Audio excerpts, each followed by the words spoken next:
Now, after the adhesive bonding, we will come back to the physics of the welding arc.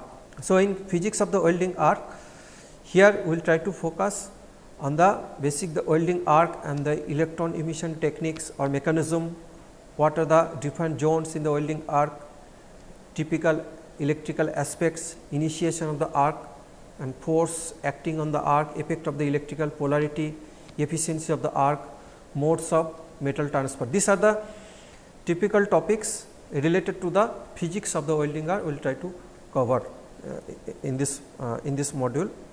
So, here first we start with the basics of the welding arc.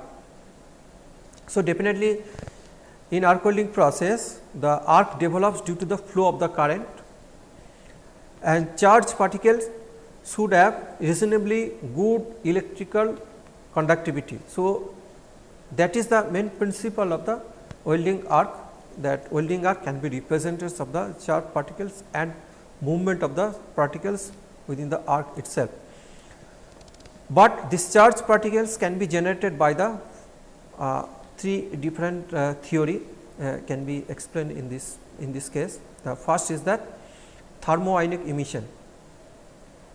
So, thermoionic emission, if we try to increase the temperature of a metal and if the temperature is sufficient enough, then kinetic energy of the free electrons basically increases, and then it comes out from the metal, but and then it flow through a potential difference. If there is a voltage difference, then it can flow through that. But when it crosses the limit, basically there is in some critical amount of the energy it cross, then electrons get actually ejected from the metal surface, and then it comes out in the through the specific channel within a potential difference. So, normally the thermoionic emission is intentionally caused to the tungsten and the carbon, because they are having the high melting point temperature, and at that high temperature basically they can exhibit the thermoionic emissions and tendency. So, that is why this tungsten and carbon are mostly used in case of the arc welding process. If you see, then even gas tungsten arc welding, here the non-consuming electrode is considered as an tungsten electrode. Even also we know that carbon arc welding process also developed, that is a very oldest process. So, carbon itself used as an electrode.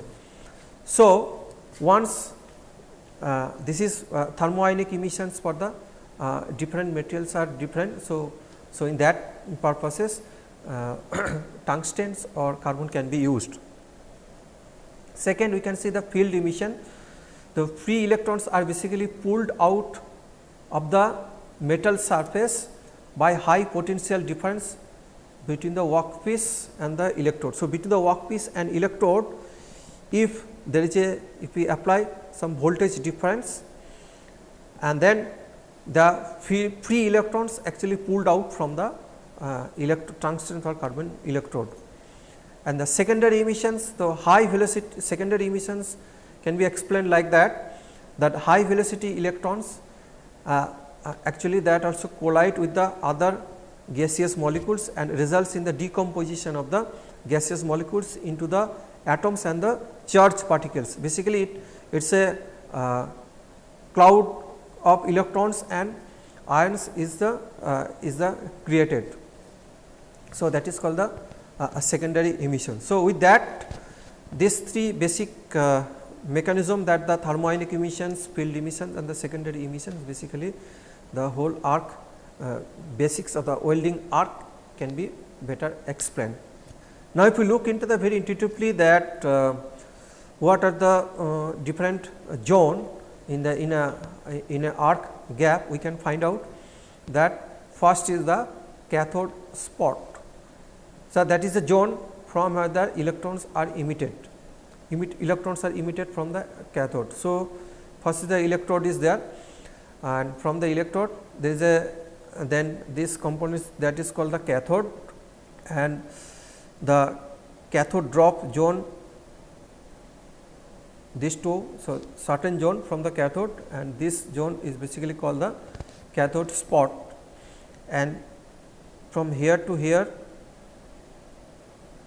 that is called the plasma zone, and this component is basically the anode drop zone, and this is the workpiece, or that can works as an anode here, and this is the molten metal, or the basically the arc is created and it's try to melt the workpiece surface. So, if we look into the what are the different zones, and here the acting between the electrode and the workpiece, when you try to create the arc, we can find out the different zone. First is the cathode spot, then cathode drop zone, then anode plasma zone, anode drop zone, and then anode spot zone. So, cathode spot, the basically electrons are emitted from here, and cathode drop zone, the basically voltage drop affects the generation of the heat or and melting rate of the electrode. If there is a we can use, because in welding process we can use either consumable electrode or non-consumable electrode. For non-consumable electrode, the cathode drop zone actually basically decides the melting rate of the electrode, but when you use the non-consumable electrode, so in that case definitely it creates some amount of the temperature, but the melting of the electrode is not important here. We do not intend to melt the electrode. Then plasma zone is basically represented by the flow of the charged particles, that is mean free electrons and the positive ions, because plasma zone is consist of the charged particles, the electrons emissions comes out from the electrode, at the same time when it interact with the shielding gas, and then it creates some ions also. So, it is a mixing of the charged particles as well as the positive ions, that is called the plasma zone. And anode drop zone, that actually the voltage drop, that actually decides affects the heat generation and the melting of the anode. So, and finally, the anode spot, that here the electrons get merged and their impact actually generates the heats for the melting. So, basically that two voltage drop, cathode drop zone and the anode drop zone, in these two cases the two voltage drop actually decides the melting of the electrode, or maybe in other way the temperature of the electrode and the melting of the workpiece, or that decided by the voltage drop in the anode zone, that means melting of the workpiece or temperature reach the maximum temperature of the workpiece, that depends on the anode drop zone. And plasma zone actually is a charged particles as well as charged particles, that is free electrons and the positive ions that exist within the plasma zone, and there may be some amount of the voltage drop also happens. So, in terms of voltage drop, we can find out the represents the electrical aspects of the welding arc in other way, that welding arc can be represented that the effective resistance for flow of the current in an electrical circuit. So, that effective resistance of the flow of the current in an electrical circuit, and that how that flow of the electron basically creates the amount of the heat either in the workpiece or either in the electrode material. So, here resistance, but resistance definitely is a function of temperature, it's a, and then inversely proportional to the density of the charged particles. So, accordingly that depending upon this density of the current, or it actually decides the amount of the heat generated in the anode or cathode. So, in terms of the voltage drop, we can divide the total voltage, and in the consist of the three different components. One is the cathode drop. In the cathode drop, voltage drop, plasma drop and anode drop zone. So, in the cathode, plasma and anode, so these three different zone having the different voltage drop, and that actually decides the final voltage here.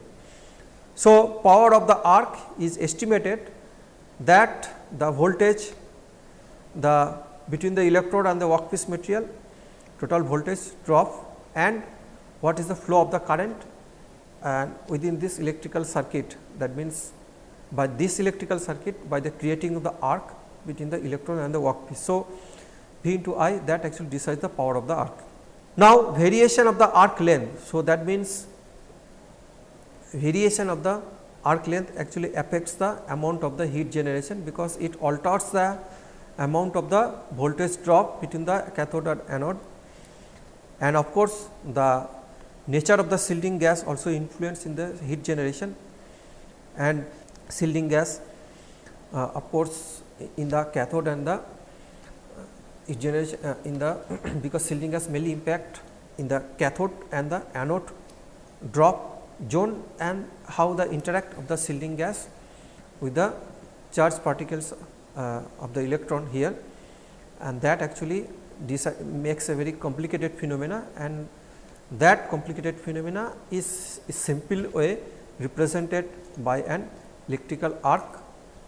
We can say that is a plasma arc, and that to sustain this arc there is a when there is a electrical circuit is needed, and that electrical circuit is characterized by the certain voltage and with a certain current, and of course, it is possible to measure the resistance also in terms of this in this electrical circuit.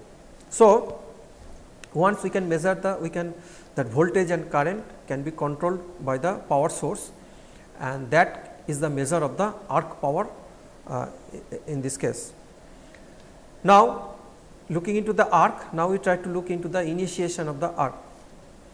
So, that means how arc can be created. So, initially without the application of the there is a gap between the electrode and the this does not complete the total electrical circuit. So, it is possible to first simply touch the electrode to the workpiece material or substrate materials, then it creates the electrical circuit, that means the flow of the current starts in this way. So, then torch start means that simply the torch simply touching of the electrode to the workpiece materials and start flowing of the current and simply take it away from the workpiece, and then we maintain certain gap. So, that by creating the arc it maintains the circuit electrical circuit, or that means continuous flow of the electrical current here, and that gap actually mainly decides the amount of the voltage required for this electrical circuit. This is the one way. So, torch start, if we look into that electrode, if we separately look into that torch start, the electrode that contact with the workpiece and then pull out apart to create a very small gap, and basically when you touch it, it basically creates the short circuit, results in the flow of the heavy current initially and leads to the heating and partially melting and slight evaporation of the metal at the evaporation of the electrode tube metals, but pulling out of the electrode, then it maintains the arc. So, torch start is generally done by the in an welding process, basically it is controlled by manually. But other type of initiation of the arc, that is called the field start. So, field start is basically used in the mainly used for the automated welding process like TIG welding and the plasma arc welding process. So, in this case the field start high strength electric field is basically applied. So, that leads to the ejection of the electron from the cathode spot. So, once the free electrons are available in the arc gap, then normal potential difference actually maintains the arc gap between these two, maintain the gap between the workpiece and the electrode. So, commonly used where the direct contact between the electrode and workpiece is basically not preferred, or when there is a need of automated process, basically we use the field start by initially applying the high strength of the electric field, so that even there is a constant gap between this electrode and the workpiece is there. So, initially by applying the high strength of the electric field, we start the flow of the current within the circuit itself. So, that is called the field start. Now, when you use the electrical power source in case of the arc welding process, so basically there is a possibility of we can use the either direct current or alternating current. But point is that in the direct current there may be the possibility of the how to select the polarity of the electrode and the workpiece. So, to understand the polarity of the electrode and the workpiece, we need some basic idea about this, how in which cases how we can link this polarity in terms of the generation of the heat. So, if we use the direct current and if we consider the electrode negative and the workpiece as a positive. So, flow of the electrons will comes from the electrode to the positive workpiece. So, that when the flow of the electrons comes from the electrode to the positive workpiece, so maximum amount of the heat will be generated in the workpiece. So, typically to 70% of the heat will be generated in the anode and remaining 30% heat will be generated at the cathode for the DC-EN polarity, that means direct current electronegative polarity.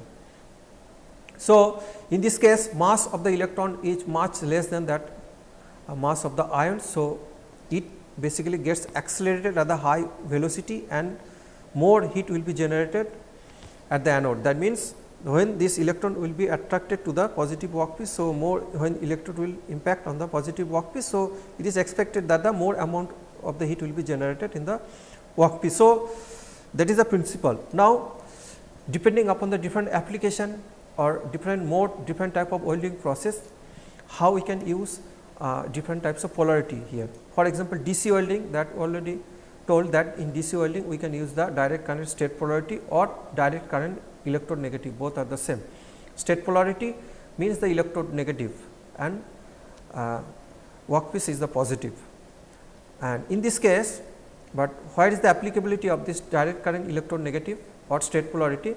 In this case used for non-consumable electrode and for the deep penetration electrode, because if we look into that, when we use the DC-EN, in this case the maximum amount of the heat is generated on the workpiece. So, that is also desirable, because we need to the amount of the heat generated on the workpiece, and since we are using the non-consumable electrode, it is not intention to melt the electrode. So, as minimum as possible to amount of the generation of the heat in the electrode. So, that is the reason of using the DC-EN polarity for the non-consumable electrode, where we are using the in welding process, where we can use the non-consumable electrode, or since the maximum amount of the heat generated in the workpiece. So, when it also try to create the deep penetration weld. In other way, the state polarity reverse polarity or direct current electrode positive, this mode can be used when using the consumable electrode, because in this polarity the maximum amount of the heat will be generated on the electrode, not in the workpiece.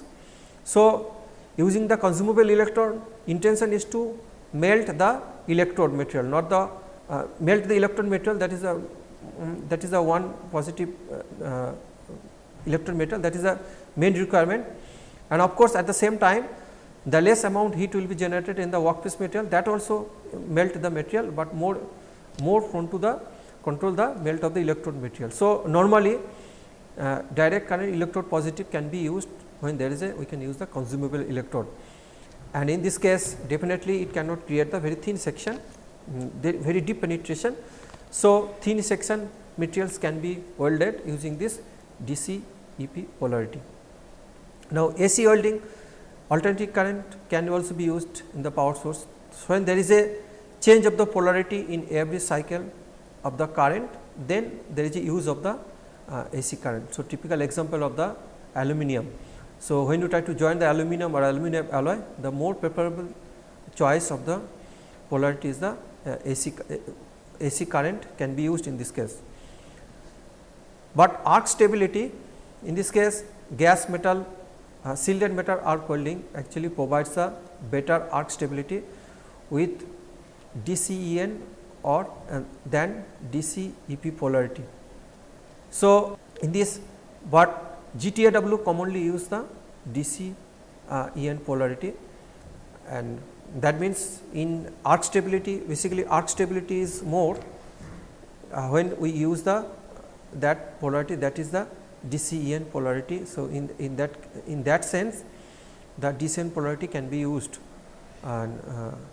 in GTAW process, in other welding processes when you try to consider the arc stability is the criteria for the welding process. But when cleaning action is required, in this case AC is more preferable. That means alternating current is the more preferable choice of the for welding of the different specifically non-ferrous metal like aluminum. Now, how to estimate the arc efficiency? So, look into that heat loss may be mainly due to the when application of the heat that comes from the creation of the arc, that one amount of the heat is conducted ahead to the base material, but at the same time heat lost due to the convection and radiation from the workpiece surface, and that heat lost to the surrounding. So, therefore, only a component or only a part of the generated heat is by the arc is actually used to melt the substrate material. So, based on that we can find out the arc efficiency. So, arc efficiency can be defined ratio of the heat generated at anode and total heat generated in the arc. So, heat generated at the anode and the total heat generated in the arc, this ratio is basically define the arc efficiency, but of course, in this case the using the non-consumable not it should be the using the non-consumable electrode materials. So, this is the definition of the arc efficiency, but if we consider the consumable arc welding process, so heat generated is basically both cathode as well as the anode. So, that means it is melting the workpiece material, melting the filler material or consumable electrode, at the same time it melts the base material also. So, in this case we need to count the amount of the heat generated in both the cases. So, in that sense the efficiency of arc efficiency probably in this case it will be more. In general, the consumable arc electrode process offers the higher arc efficiency than the non-consumable welding process, non-consumable arc welding processes. That means, when you use the non-consumable electrode. Now, what are the different forces acting on the arc zone? If we see the different forces on the acting on the arc zone, first is the, if you look into that when you try to analyze the mode of the metal transfer when using the consumable electrode. So, in this case it is necessary to analyze or consider the what are the different forces are acting on the arc zone. First is the gravity force. So, gravity force is actually acts on the molten metal drop, and that can be estimated that density and the volume of the drop and the acceleration are due to gravity. So, that is the gravity force is the one kind of the force that influence the metal transfer. Second component is that force due to the impact of the charge carrier. So, that acts by the charge particles on the molten metal drop at the tip of the electrode, and that force due to the impact of the charge carriers actually basically tends to delay the detachment of the droplet. So, this is the another force. Other forces are due to the metal vapor, that due to the metal vapor and always it comes the upward direction, and that metal vapor acts against the molten droplet at the tip of the electrode. And finally, the other welding force, that is the force due to the magnetic field. So, interaction of the electromagnetic field with that of the charged particles produces a force that actually tends to pinch up the drop at the electrode at the tip of the electrode, and that is called the pinch force. So, electromagnetic field actually creates the pinch force, and pinch force is basically effect on the detachment of the drop from the molten electrode. So, based on that different different forces acting on the or maybe linked to the metal transfer in gas metal arc welding process or any kind of sheeted metal arc welding process.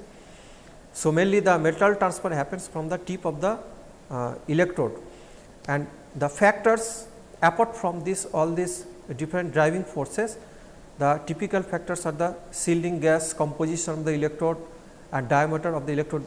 These are the secondary parameters that actually influence the metal transfer.